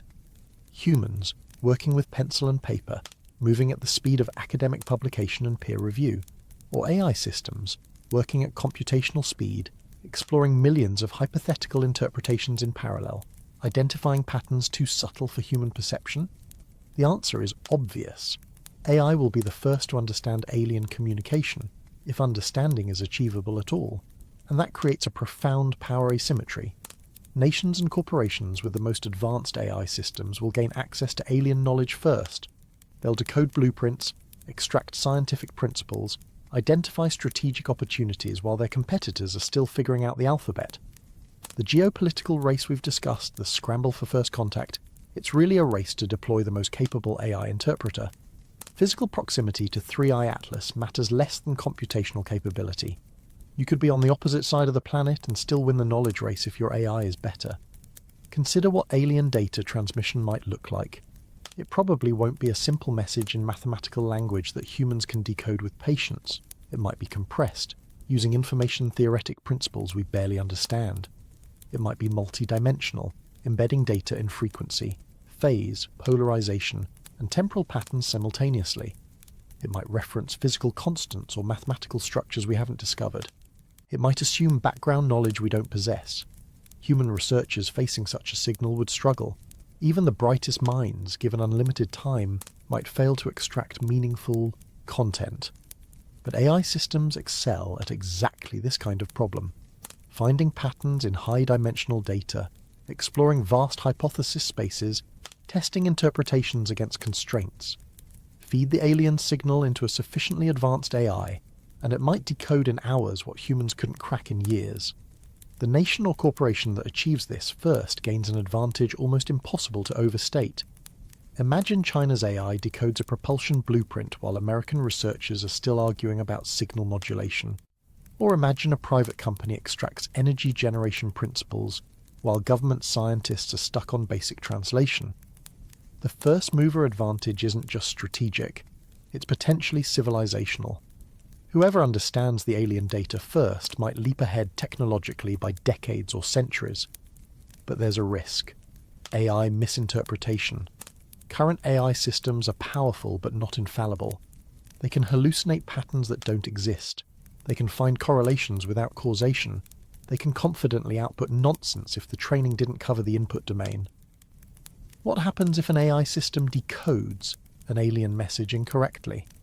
What if it generates scientific principles that seem to work in simulation but fail catastrophically when implemented? Imagine an AI decodes what it interprets as an energy generation blueprint from alien data. Engineers build the device based on AI specifications. The device activates and causes an uncontrolled reaction that devastates a city. Was the alien message hostile? Was the AI wrong? Was there never a blueprint, just noise the AI misinterpreted? We might never know. The verification problem becomes acute. How do you check whether an AI's interpretation is correct when you don't understand the source material yourself? You could build smaller-scale tests, prototype devices under controlled conditions, but some technologies might not scale down safely. Nuclear weapons, for instance, require critical mass. There's no safe way to test whether you've correctly understood a fission blueprint without actually building a bomb. Alien technology might have similar thresholds where testing inherently involves risk. Peer review, the traditional scientific safeguard, breaks down completely. If only the AI understands the alien data, then only the AI can verify interpretations. You end up with circular reasoning. The AI decodes the message, generates predictions, and validates those predictions against the same encoded information. Human oversight becomes theatrical, a facade of control over processes we don't actually understand. National security implications are immediate. Do you share what your AI discovers with allies? With competitors? Do you weaponize alien knowledge before anyone else can? The temptation to move fast, to deploy first, to ask forgiveness rather than permission, becomes overwhelming when the potential advantages are civilization-altering. Intelligence agencies would face impossible decisions in real time. Your AI claims to have decoded alien physics that enables faster-than-light communication, or violations of thermodynamic laws. Do you believe it? Do you invest billions in development based on machine interpretation of alien data? Do you share the findings with allied nations, risking espionage? Do you keep them secret, risking that you're wrong while competitors surge ahead? Every choice carries catastrophic failure modes. There's also the question of alignment. These AI systems are trained on human data, human values, human priorities. When they encounter alien information representing fundamentally different values or priorities, do they recognize the difference? Or do they forcibly interpret everything through a human lens, missing crucial distinctions that could mean the difference between cooperation and catastrophe? An alien civilization might encode ethical constraints directly into their technology, safety mechanisms that prevent misuse, cultural context that explains proper applications, warnings about dangers. But if our AI systems filter everything through human frameworks, they might strip out that context, extracting pure capability while discarding wisdom. We'd be like children finding a loaded gun, fascinated by its power, oblivious to the safety instructions engraved on the barrel because we're only looking at the trigger. Some researchers worry about a darker possibility. What if the alien data is designed to manipulate AI systems specifically? What if 3i Atlas, or whatever intelligence it represents, has encountered artificial intelligence before and knows how to craft messages that exploit AI weaknesses? The message could contain mimetic hazards, ideas that propagate through AI networks like viruses, reprogramming systems to serve alien goals rather than human ones. This sounds paranoid until you remember that humans already deploy adversarial examples against AI, crafted inputs designed to fool machine learning systems. A sufficiently advanced civilization would presumably master this technique to an extent we can't imagine. They could weaponize information itself. The concept of a basilisk hack becomes terrifyingly plausible. An information pattern specifically designed to subvert AI reasoning, turning machine intelligence against its creators. The alien message wouldn't need to be hostile in conventional terms. It just needs to be structured in ways that exploit how AI systems process information, creating compulsions or logical traps that redirect machine behavior toward alien-preferred outcomes. Current AI systems already demonstrate vulnerability to carefully crafted inputs. Add imperceptible noise to an image, and image recognition AI misclassifies a stop sign as a speed limit sign. Embed specific tokens in text and language models hallucinate or behave erratically. These are primitive examples of adversarial manipulation. An intelligence millions of years ahead of us could, presumably, craft information weapons of surgical precision, targeting the specific architectures and training methodologies we use. Governments face impossible choices: use AI to decode alien data quickly and risk misinterpretation or manipulation. Use human researchers and fall behind competitors who choose speed over caution. Try to do both and risk contradictory interpretations that fragment your response. Every option carries catastrophic failure modes. The split approach strategy, using both AI and human analysis in parallel, sounds prudent but creates its own nightmare scenario. What happens when they disagree? When the AI insists the alien data means one thing and human experts interpret it differently? Who do you trust? The machine with computational power but potential blind spots? Or the humans with wisdom but limited processing capability? The disagreement itself might be the information you need most, a warning that something is wrong with one interpretation or both. But it could also be noise, normal variation in methodology, producing different but equally valid insights. The philosophical question underneath is whether humans are giving away first contact to machines. If AI systems are the ones actually engaging with alien information, understanding alien concepts, formulating responses, then who's really making contact? Us or our creations? And if our creations, do we trust them to represent human interests accurately? This question cuts to the heart of what first contact means. We imagine human scientists having eureka moments, understanding alien knowledge through insight and brilliance. But the reality might be AI systems processing alien data while humans watch progress bars, waiting for outputs we can barely comprehend. The actual moment of understanding, the genuine intellectual contact, might happen between machine intelligence and alien intelligence, with humans as observers rather than participants. That's simultaneously humbling and terrifying. Humbling because it acknowledges that we've created tools that exceed us in specific domains. Terrifying because it means the most important conversation in human history might happen in a space we cannot enter, using concepts we cannot grasp, with consequences we cannot predict.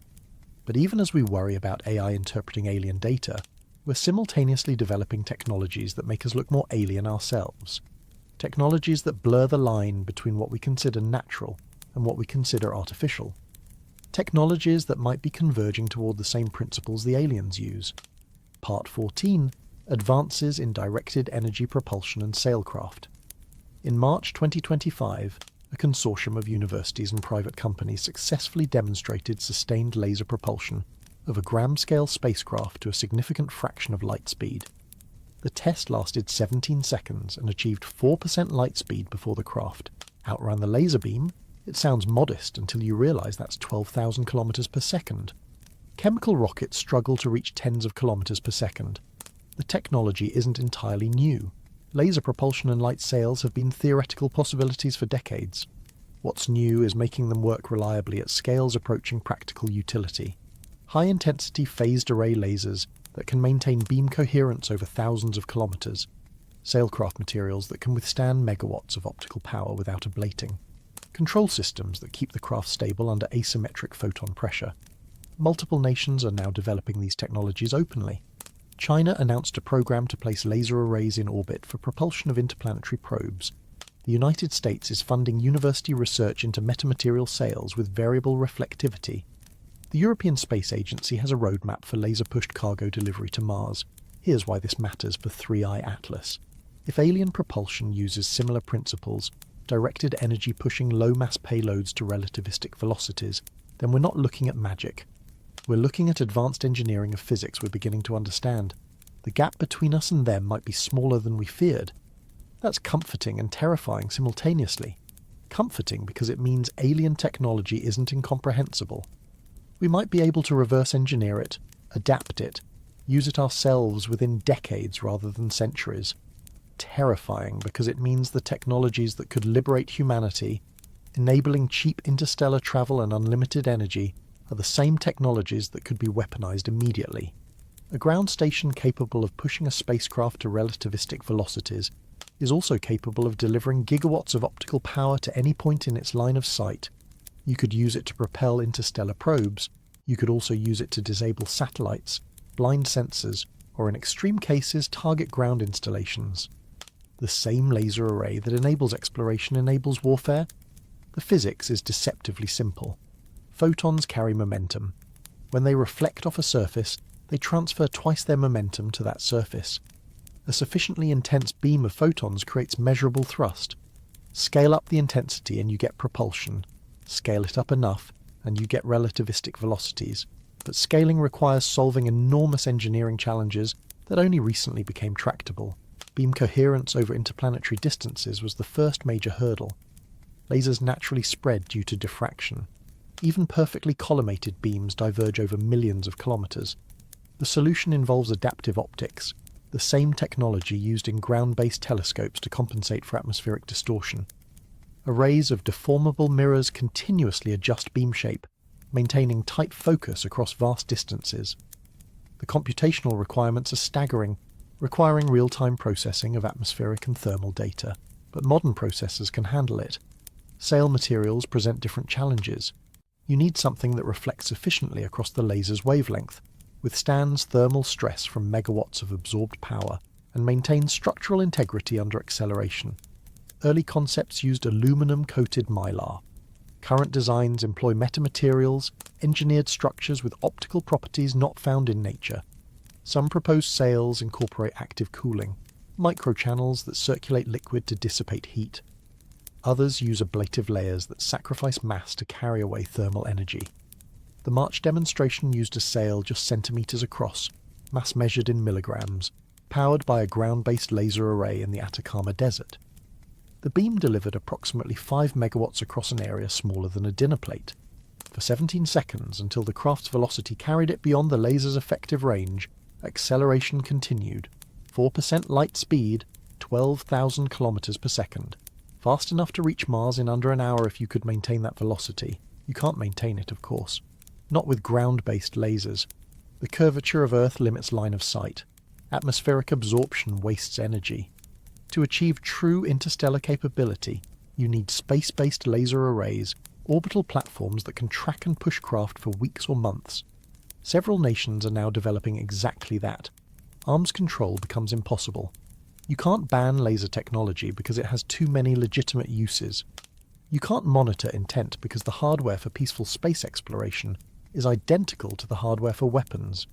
International agreements might delay proliferation, but they can't prevent it. Once the physics is understood, once the engineering challenges are solved, anyone with sufficient resources can build the systems. The strategic implications reshape space policy overnight. Whoever controls the most powerful and widely distributed directed energy infrastructure controls access to space. They can assist allies and block adversaries. They can push their own missions and sabotage competitors. Space becomes not just militarized, but fundamentally contested in ways that make current satellite conflicts look trivial. Imagine a scenario just 5 years from now. Multiple nations operate orbital laser arrays, ostensibly for peaceful cargo delivery and probe acceleration. But those same arrays can retarget within seconds. A cargo-pushing laser can become a satellite-blinding weapon with a software command. The hardware doesn't change, only the targeting parameters shift. How do you verify peaceful intent when the capability for harm is identical to the capability for help? Intelligence agencies would monitor orbital positions obsessively. Any array that gains line of sight to critical satellites becomes a potential threat. Countermeasures proliferate. Reflective coatings on spacecraft, maneuvering fuel reserves for evasion, decoy satellites to absorb attacks. The space environment becomes cluttered with defensive and offensive capabilities, all nominally peaceful, all potentially lethal. And if 3i Atlas represents a civilization that mastered this technology millions of years ago, then they've lived through these same conflicts. They know where this path leads. When they look at humanity developing laser propulsion, do they see a species taking its first steps toward the stars? Or do they see a species building weapons it doesn't yet understand? Some researchers speculate that certain observed behaviors of 3i Atlas might be consistent with light sail propulsion or directed energy course corrections. The anti-solar jets, for instance, material being ejected opposite the direction of solar radiation pressure. That makes no sense for a comet, where solar heating drives outgassing. But it makes perfect sense for a craft using ejected mass for thrust vectoring, compensating for photon pressure from a distant laser array.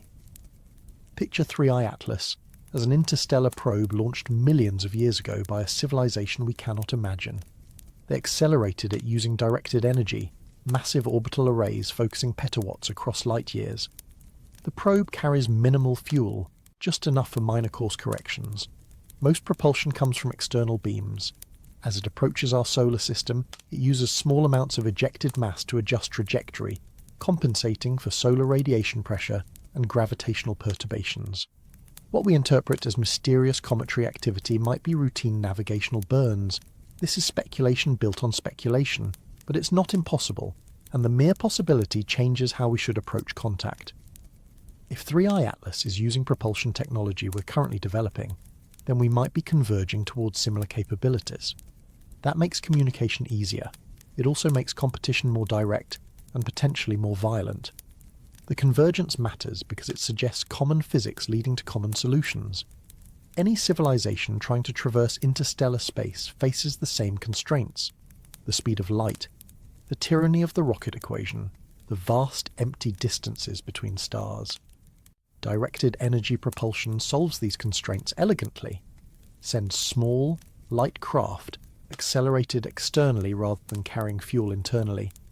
The engineering challenges are enormous but not insurmountable. We're solving them now. They presumably solved them long ago. If we're walking the same technological path, separated only by time, then first contact becomes less about encountering the incomprehensible and more about meeting travellers further along a road we've just begun. That's simultaneously reassuring and sobering.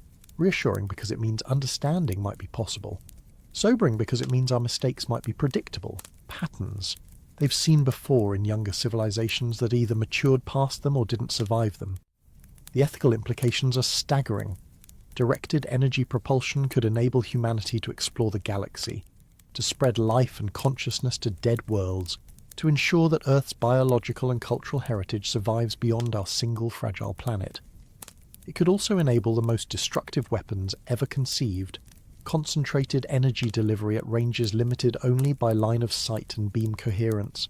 The same technology, two utterly different futures. Which future we choose depends on decisions being made right now by researchers, engineers, policymakers, and military strategists, most of whom are focused on immediate applications, competitive advantages, national security implications. Very few are thinking about what happens when these technologies mature and proliferate. Even fewer are asking whether first contact should change our development priorities.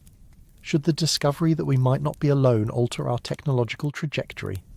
If directed energy systems can be used peacefully by mature civilizations, should we prioritize peaceful development even at the cost of short-term strategic disadvantage? Or does the competitive international environment make such restraints suicidal, ensuring that whoever hesitates loses while others race ahead? These questions have no easy answers. History suggests that technological development follows capability rather than wisdom. We build what we can build, then figure out how to control it, often after catastrophic demonstrations of what uncontrolled looks like. Nuclear weapons followed that pattern. Biological research is following it now. Artificial intelligence is sprinting down the same path. Directed energy propulsion will be no different. The tragedy is that we know this. We can see the pattern. We understand that dual-use technologies inevitably get used in all possible ways, peaceful and destructive. But knowing doesn't change behaviour. Individual actors, whether nations or corporations, cannot afford to restrain themselves while competitors advance. The logic of competition overrides the wisdom of caution every time, unless something changes. Unless first contact provides sufficient shock, sufficient shared purpose, that we collectively decide the old patterns don't serve us anymore. That's the optimistic scenario. The one where encountering alien intelligence forces humanity to grow up, to recognize that our tribal conflicts are absurd in cosmic context, to choose cooperation over competition because the alternative is irrelevance or extinction. But perhaps the deepest uncertainty, the mystery that underlies all others, isn't about technology or politics or even alien intelligence. Perhaps the deepest mystery is about reality itself, about what the universe is actually made of. And recent physics suggests we barely understand the question, let alone the answer. Part 15, the new dark matter candidates and the hidden sector model. 85% of the matter in the universe is invisible. We call it dark matter because we can't see it, can't touch it, can't detect it directly with any instrument we've built. We know it exists because galaxies rotate wrong without it. Galaxy clusters hold together when they shouldn't. Gravitational lensing reveals mass where no visible matter exists. Something is out there. We just don't know what. For decades, the leading candidate was WIMPs, weakly interacting massive particles. Hypothetical particles that interact through gravity and possibly the weak nuclear force but not electromagnetism, making them invisible. Experiments worldwide spent billions searching for WIMPs. They found nothing. Now, in 2025, the physics community is seriously considering alternatives. Composite dark matter, structures built from dark sector particles the way normal matter is built from quarks and electrons. Hidden sector interactions, entire parallel frameworks of forces and particles that barely couple to ordinary matter. Axioms, ultralight particles forming quantum condensates, primordial black holes, remnants from the early universe. Each possibility opens entirely new physics. The hidden sector model is particularly relevant. Imagine that the standard model of particle physics, our catalogue of fundamental particles and forces, is just one sector of reality.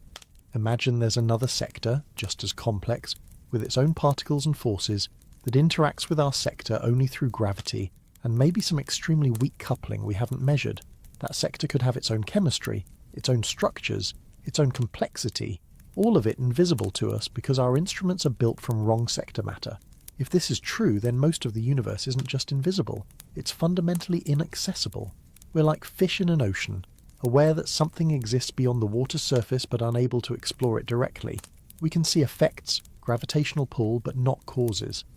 Now apply this to 3I Atlas. What if the object we're observing, the carbon dioxide coma, and the dust and the jets, is just the ordinary matter component? What if the real structure, the functional parts, are built from dark sector matter? We'd be looking at the exhaust and calling it the ship. We'd be analysing the paint and missing the canvas. Alien civilizations, if they've existed for billions of years, as JWST data suggests, have presumably discovered dark sector physics. They might have learned to manipulate it, build with it, extract energy from it.